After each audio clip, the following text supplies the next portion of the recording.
So this is actually just going to go over what we started to talk about, which is half-lives, which is the idea of how much time it takes for different isotopes and different nuclides to decay.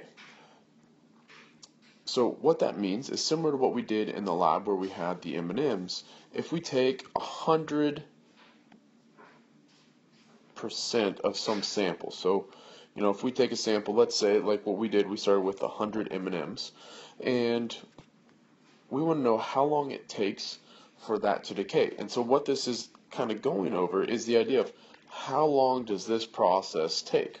Well, with each different isotope that we're going to look at, that process takes a set amount of time depending on the isotope. So we can determine how long that whole process takes if we know kind of the different paths that that isotope is going to take. So if we look at this, which is the decay of Cesium-137, and I want you guys to write this on the graph that you have in your notes, what we see here is we started with 100 to start, and then here is when we have 50% of however much we have. So for M&Ms, we looked at when we have actually 50 M&Ms left.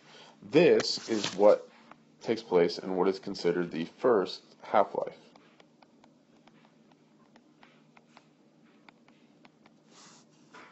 When we lost half of our sample. So if we take a look down here, that took roughly 30 years. So if we had 100 samples or 100 grams of Cesium-137, then after 30 years we would have only 50 grams left. Well, you say, well, okay, well then, another 30 years and we're going to have absolutely none. Well, that's not the case. A half-life looks at however much of the sample is present, only half of that is going to decay in the half-life. So what that means is if we go here, which this is when 25% of my sample is remaining, this is considered my second half-life. So now we haven't lost 50 again, but we've lost half of what we started with after the first half-life. So again, we start here, there's 100. We get here, that's 50, so we lost half of what we started with. We get here, that's 25, so we lost half of what we started with at our first half-life. So we started with 50 after our first half-life, and now we're down to 25. After 90 years, 60 down here, this is going to be 12.5, and this point here is going to be considered our third half-life.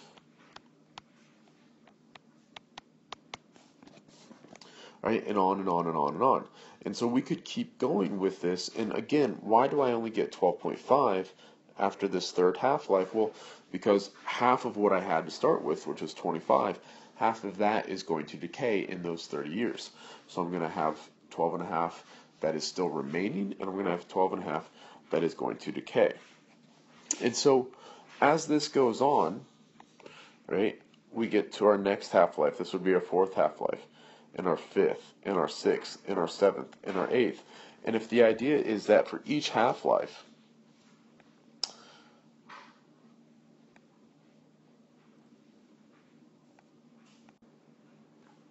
only half of the nucleides present are the things that are going to decay. So what that means is that we will never actually run out of a sample present. We will always have some amount left because we're only losing half of what we had, right? So let's do some examples of this. And first off, you see this chart on your notes as well. This is a chart that actually identifies some common half-lives and some of their uses. So things that we're going to look at here, carbon-14, which is actually used as carbon dating. Carbon-14 takes 5,730 years for half of whatever the sample is to decay and turn into the next isotope. So it just really depends on the different isotopes of the elements and how long it takes. We take a look down here, and we see one that is only 6.01 hours compared to uranium-235, which takes 7 times 10 to the 8 years. So if we think about that, that's 7.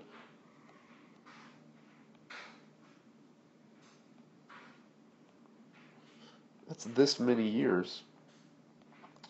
And that's a 4 right there. For that uranium to decay, that's 704 million years for half of it to decay, compared, to 14.26 days. So it just all depends on the type of isotope that we're going to look at in terms of how long that half-life actually is. It's not something that I would expect you guys to know, but something that upon telling you, you should be able to figure out and work through some problems. So let's do an example of that. And you see that example in your notes. And the first one here is, if we have a sample of carbon-14, has a mass of 300 grams, it has undergone 3 half-lives, how much of the sample still remains? So what I want you guys to do is we're going to make a table with this. All right, and up here we're going to say half-lives. Right, and we're going to say here, we're going to say amount. And we're actually going to use this table for the next one. And so down here, let's write time. So the first thing is, if we have 0 half-lives, that's our starting point.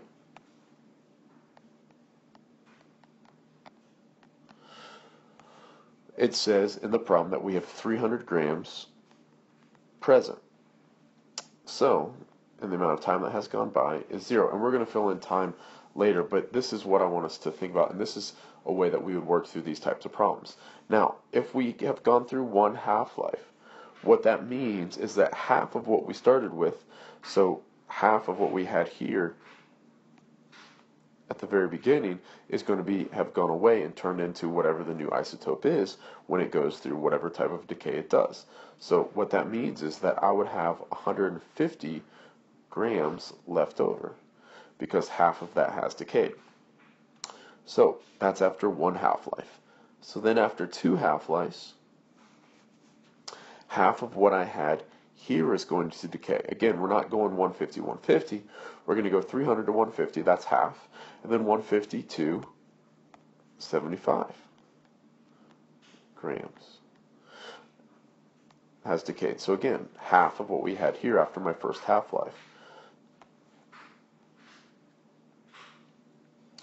We're going to go 3 half-lives. So half of whatever 75 is. So again, we're going to do 75 divided by 2, because that's cutting it in half. And so we get 37.5 grams. And then if we had to, obviously this is where we stop, because that tells me how much of the sample is left, 37.5 grams. If I were to keep going in 4 half-lives, I would take 37.5 and I would divide that by 4. I'm sorry, not 4, by 2 for our 4th half-life, and that would give me 18.75. Right? So our answer for this one, how much of the sample remains? 37.5 grams. Well, does that mean that the mass is destroyed? No. That means that actually that carbon-14 has turned into something else, and we'll do an example of that here in a second. So the next part then says, well, how old is this sample if it is 3 half-lives? And so what we're going to do is we're going to take a look at, okay, well, let's go back here and see that carbon-14 has a half-life of 5,730 years. So then I can fill in, I can fill in this table then, in that for each half-life, 5,730 years is going to go by. So at half-life 0, at time 0, after 1 half-life, that would be a time of 5,730 years. 2 half-lives would be another 5,730 years. So that's going to be 11,460 years have gone by. After 3 half-lives, so again, that's just going to be another 5,730 years. So each time I'm going to add that same amount of time. So this one's going to be 17,190 years. And then if I went to that 4th half-life, which we don't have to in this case, but just as an example, that would be another 5,730 years, so that would be 22,920 years. So that's how much time. So the answer for this one is actually going to be 17,190 years. And that's basically 5,730 years times 3, because that's how many half-lives we went through, and that's what we get there.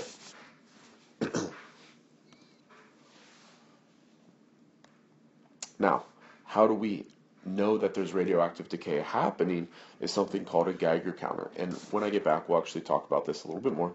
But what this does is this actually measures the amount of radioactivity present. And obviously, the more activity that is present, the more decay that is happening. And so if we compare the amount of radioactivity present at a given time with the amount that is normally present, we can actually determine the age of an object. Because obviously, if we go back to here, in our graph, during this first half-life, we're going to have more decay. We actually have 50% of it decay. During the second half-life, only 25% of it decays. The third half-life, 12.5% of it decays. So each half-life, we're going to have less and less of the material decaying, so you're going to have less and less activity that you're going to pick up in what's considered a Geiger counter. So let's do one more example and kind of talk about what's another way that we can really understand how old something is first let's do what we've practiced and what we just took a quiz on, which is carbon-14 goes through beta decay.